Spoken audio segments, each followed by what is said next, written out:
2 பாவமே மனிதனுக்கு முக்கியமான பாவம் தான்.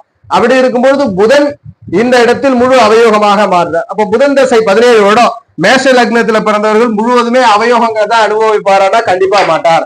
அந்த வகையில லக்னத்திலே புதன் இருக்கிறார். மேஷ லக்னத்துல பிறந்திருக்கிறீங்க, புதன் லக்னத்துல இருக்கிறார்.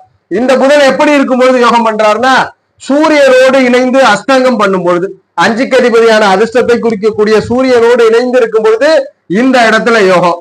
அதுபோல குரு பகவான் இங்கு பகவை பெற்றாலும் குருவோட பார்வையில இருந்தாருன்னா கண்டிப்பா இந்த புதன் லக்னத்தில் இருப்பவருக்கு யோகம் பண்றார். அல்லது குரு பகவானை பொறுத்த வரைக்கும் ஆட்சி வீட்டிலே அமர்ந்து 5ஆம் பார்வையாக பார்த்தாலும் நல்ல ஒரு யோக பலனை கொடுக்கிறார்.